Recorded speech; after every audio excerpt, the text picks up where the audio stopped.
इस तरीके से नाकाम कोशिश से हमले की जा रही है और ऐसे में यहां भारत झुकने वाला भी नहीं है और वो जवाब देने के लिए तैयार है। जवाब भारत दे भी रहा है और इस बीच अमेरिका ने दोनों देशों से संयम बरतने की अपील की है और कहा है कि पाकिस्तान में गृह युद्ध जैसे हालात है। शहबाज सरकार के खिलाफ इमरान समर्थक उतर आए हैं। आधी रात सड़क पर उन्होंने प्रदर्शन किया।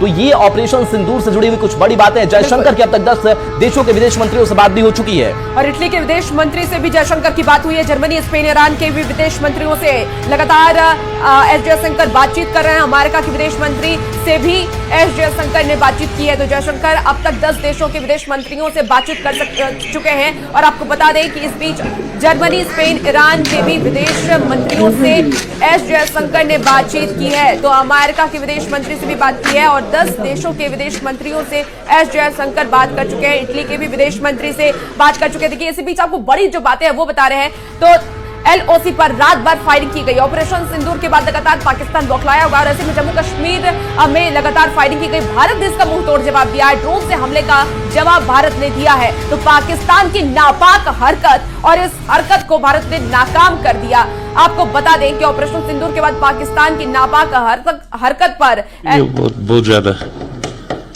देखें, यहाँ पे गाड़ियों का नुकसान हुआ है, लोगों के मकान जल गए हैं, दुकानें जल गई हैं, कुछ आदमी मर भी गए हैं।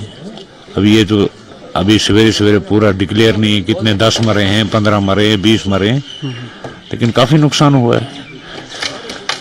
तो कितना प्रॉब्लम होता है रात को? प्रॉब्लम की तो बात ही नहीं है, कितनी प्रॉब्लम होती है वो तो उनको पता है जो कि घरों से बाहर है या कि जिनके घर ही नहीं रहे उनसे जाकर पूछे दर्द क्या है। आपको लगता है ये बंद होना चाहिए? हम तो पहले ही से कह रहे थे कि नहीं होना चाहिए, जंग नहीं होना चाहिए। अगर आर पार कर रहे हैं ये, वो वहां से गोला मार रहे हैं, ये यहाँ से गोला मार रहे हैं, तो मर कौन रहा है? गरीब मर रही है। तो जंग भला कि कैसे जम्मू कश्मीर के जो लोग हैं वो दहशत में और वो कह रहे हैं कि ये युद्ध नहीं होना चाहिए क्योंकि जिसके घर बर्बाद हो गए हैं उनसे जाके पूछिए उनके हालात क्या हैं, क्योंकि दोनों तरफ से हमले किया जा रहा है, इसमें लोगों का नुकसान हो रहा है। लेकिन जिस तरीके से पाकिस्तान इस तरीके की कायराना हरकत करेगा तो उसका जवाब भारत जरूर देगा और मुंहतोड़ जवाब देगा। और सीधे तौर पर सरकार ने ये बात साफ भी की है कि आतंकवाद को कहीं से भी बर्दाश्त नहीं किया जाएगा। और देखिए, दिल्ली से न्यूज 18 संवाददाता नीरज हमारे साथ फोन लाइन पर जुड़ गए हैं। नीरज, लगातार पाकिस्तान की तरफ से हमले किए जा रहे हैं, हालांकि भारत भी उनका मुंहतोड़ जवाब दे रहा है। फिलहाल सरकार की तरफ से क्या क्या कदम उठाए जाएंगे? अभी हाई लेवल मीटिंग भी होने वाली है, क्या जानकारी मिल पा रही है? देखिए, देश की सेना जो है वो जो कदम उठाना चाहिए सीमा की सुरक्षा के लिए और भारत की संप्रभुता पे किसी तरह के हमले के लिए, उसका जवाब तो सेना की तरफ से दिया जा रहा है। और कल बीती रात भी जो अब तक जानकारी मिली, पाकिस्तान के 45 ड्रोन पूरे LOC इलाके से लेके इंटरनेशनल बॉर्डर के सामने से भी जो भी ड्रोन भारत की तरफ से छोड़े गए थे उनको मार गिराया है भारत ने, ये जानकारी बीती रात जो कुछ हुआ है। दूसरी तरफ डिप्लोमेटिक तौर पे भारत लगातार दुनिया के अलग अलग देशों से संपर्क में है। बीती रात विदेश मंत्री एस जयशंकर की अमेरिका के विदेश मंत्री मार्को रूबियो से बात हुई है।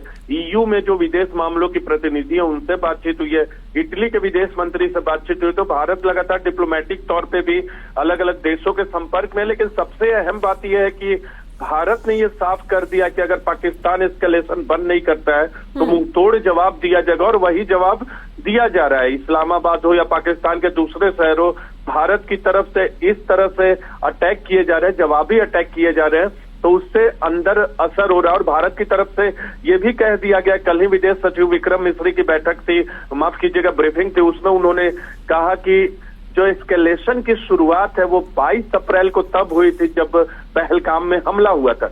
एक और अहम बात आपको बता दें, न्यूज 18 इंडिया बिहार के जरिए की FATF में दोबारा से ग्रे लिस्ट में पाकिस्तान शामिल हो, उसके लिए भारत ने कोशिश शुरू कर दी है। इसके अलावा IMF से जो IMF में से जुड़े IMF इंटरनेशनल मॉनेटरी फंड जो है उनसे भी पैसा जो पाकिस्तान को मिलता है और वो टेरर गतिविधियों में जाता है। तो भारत की यह कोशिश है कि तमाम अंतर्राष्ट्रीय संस्थानों से मिलने वाले मदद जो कि आतंकवाद के लिए इस्तेमाल पाकिस्तान कर रहा है उस पर दोबारा से रोक लगाई जाए और FATF की ग्रे लिस्ट में पाकिस्तान को दोबारा शामिल किया जाए। तो भारत जो है पाकिस्तान के खिलाफ हर मोर्चे पर उसको कमजोर करने में लगा है ताकि भारत के खिलाफ उसका आतंकवाद न कि खत्म हो, माफ कीजिएगा, खत्म हो न कि कम हो सिर्फ। बिल्कुल धीरज, और देखिए लगातार जिस तरीके से भारत की तरफ से कदम भी उठाए जा रहे हैं कि कई नदियों को बंद किया गया, उसके बाद अलग अलग तरीके से पाकिस्तान को जो भी मदद पहुंच रही है उसे रोका जाए, उस पर भारत कड़ा एक्शन ले रहा है। लेकिन अलग अलग देशों की तरफ से भी ये रुख साफ हो गया कि वो पाकिस्तान के साथ है नहीं,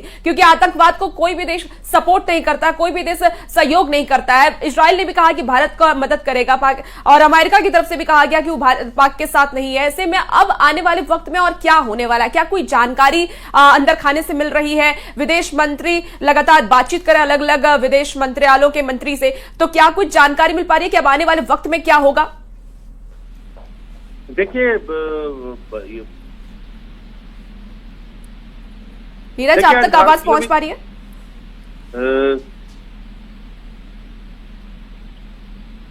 देखिए,